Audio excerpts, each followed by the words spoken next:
केंद्रीय bank digital मुद्रा central bank digital currency हाल ही में वित्तीय क्षेत्र में एक हॉट टॉपिक के रूप में उभरा है। Banks, institutions, governments digital currency का एक नया रूप पेश करने और मॉनेटरी और फिस्कल पॉलिसी पर इसके प्रभाव, इसकी टेक्निकल इकोनॉमिक फीजिबिलिटी पर रिसर्च और एनालिसिस कर रही हैं। बैंक ऑफ इंटरनेशनल सेटलमेंट्स की रिपोर्ट के द्वारा कहा गया है कि 80% से अधिक केंद्रीय बैंक पहले से ही CBDC पर रिसर्च कर रहे हैं। आखिर क्यों सारे गवर्नमेंट्स CBDC पर जोर दे रहे हैं? क्या है इसके फायदे? कौन सी कंट्रीज ऑलरेडी एक CBDC प्रोटोटाइप लॉन्च कर चुकी है? आइए जानते हैं इस बहुत ही इंफॉर्मेटिव वीडियो में वर्चुअल वर्ल्ड के साथ। अंत तक बने रहिए और सब्सक्राइब एंड बेल बटन दबा दीजिए। क्रिप्टो करेंसी, जैसा कि हम आज जानते हैं, बेहद अस्थिर है और इसे गवर्नमेंट बैकिंग नहीं मिलती।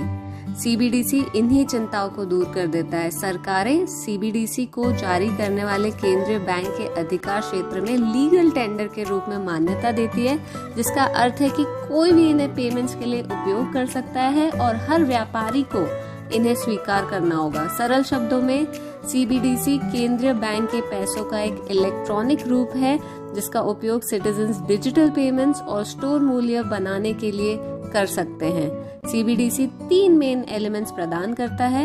एक, डिजिटल करेंसी केंद्रीय बैंक द्वारा जारी की गई है और यूनिवर्सली एक्सेसिबल।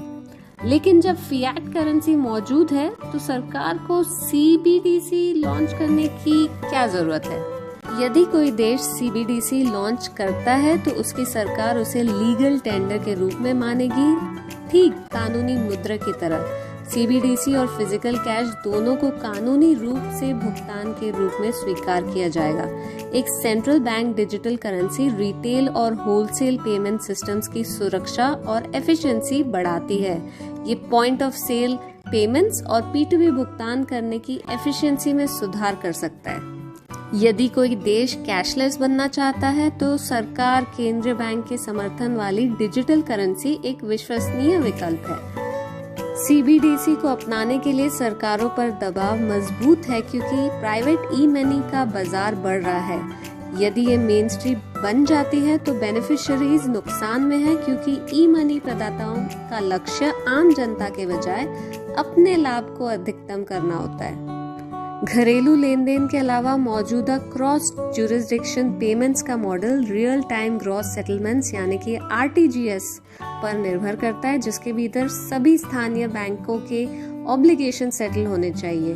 क्योंकि क्रॉस बॉर्डर सेटलमेंट्स में टाइम लैग्स मौजूद है, सेटलमेंट और क्रेडिट रिस्क रहता है। CBDC 2400 घंटे उपलब्ध है, जिससे ये रिस्क एलिमिनेट हो जाएंगे। टारगेट यूजर्स के आधार पर CBDC को 2 अलग अलग टाइप्स में कैटेगराइज किया गया है, रिटेल CBDC और होलसेल CBDC। रिटेल CBDC वितरित लेजर टेक्निक पर आधारित, ट्रेसेबल, अनोनिमस और 2400 घंटे उपलब्ध है। ये इंटरेस्ट रेट एप्लीकेशंस के लिए भी संभावनाएं प्रदान करती है। रिटेल CBDC आम जनता का समर्थन करने पर केंद्रित है। इसके अतिरिक्त ये कैश प्रिंटिंग की कॉस्ट को कम करने में मदद करती है और फाइनेंशियल इंक्लूजन को बढ़ावा देता है। होलसेल CBDC पेमेंट्स और सिक्योरिटी सेटलमेंट एफिशिएंसी बढ़ाता है और liquidity and counter party risk issue को हल कर देता है। ये उन फाइनेंशियल इंस्टीट्यूशंस के लिए बहुत उपयुक्त है जिनके पास केंद्रीय बैंक में रिजर्व्स हैं। होलसेल फाइनेंशियल सिस्टम्स की गति और सुरक्षा में सुधार करने की उनकी क्षमता के कारण केंद्रीय बैंक भी होलसेल CBDC को मौजूदा सिस्टम्स के लिए एक पसंदीदा विकल्प मानते हैं। क्या आप जानते हैं बहुत सारी कंट्रीज CBDC के साथ एक्सपेरिमेंट शुरू कर चुकी हैं, जैसे कि चाइना CBDC डेवलप करने वाले पहले केंद्रीय बैंकों में से एक है। उन्होंने 2014 में ही एक डिजिटल युआन पर रिसर्च करने और उसे लागू करने के लिए एक विशेष टास्क फोर्स को तैनात कर दिया था। 2020 में चीन में CBDC प्रोटोटाइप के परीक्षण की घोषणा की गई। डिजिटल युआन का पहला परीक्षण अक्टूबर 2020 में शेनज़ेन के लुओ जिले में आयोजित किया गया था। दूसरा पायलट कार्यक्रम 2021 की शुरुआत में सुझोउ शहर में हुआ। रिपोर्टों के अनुसार चीनी डिजिटल युआन चाइना में $27 ट्रिलियन पेमेंट मार्केट को प्रभावित करेगा। 2017 में दुनिया की सबसे पुरानी बैंक स्वीडिश रिक्स बैंक ने ई-क्रोना नामक अपनी CBDC परियोजना शुरू की गई। एक्सेंचर PLC के सहयोग से एक पायलट 2020 से फरवरी 2021 तक हुआ और परियोजना को फरवरी 2022 तक बढ़ा दिया गया। 2019 में सैंड डॉलर नामक CBDC को बहामास में लॉन्च किया गया है। इसे अक्टूबर 2020 में पूरी तरह से तैनात किया गया था। यह परियोजना अमेरिकी डॉलर के साथ 1:1 पेग पर रखा जाता है। वित्तीय सेवाओं और विनिमय भुगतानों तक समावेशी पहुंच प्रदान करती है। बहामास की CBDC sand dollar. Eastern Caribbean area ने DXCD नामक CBDC को लॉन्च कर दिया है। DXCD का मुख्य लक्ष्य बिना क्रेडिट कार्ड वाले नागरिकों के लिए कम लागत पर मर्चेंट और ई-कॉमर्स भुगतान के लिए खुदरा भुगतान प्रणाली होना है।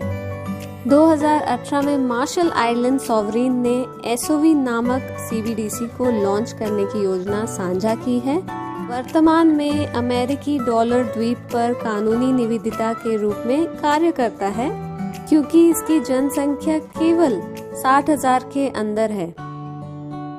तो अंत में समराइज करते हुए ये कहा जा सकता है कि केंद्रीय बैंक द्वारा केंद्रीय बैंक की डिजिटल मुद्राओं को समर्पित किए जा रहे कंसिडरेबल एफर्ट्स और अटेंशन को देखते हुए ये जल्द ही एक वास्तविकता बन जाएंगे।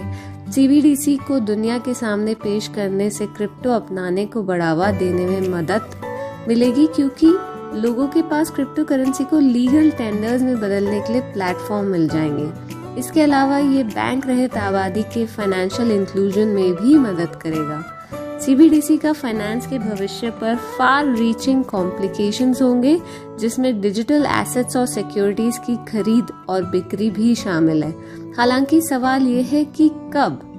ये उत्तर ग्लोबल गवर्नमेंट्स द्वारा धन के डिजिटल रूप की ट्रांसपेरेंसी, डिस्ट्रीब्यूशन और जारी करने की सुविधा के लिए एक समर्पित कानूनी ढांचे की नींव पर निर्भर करेगा।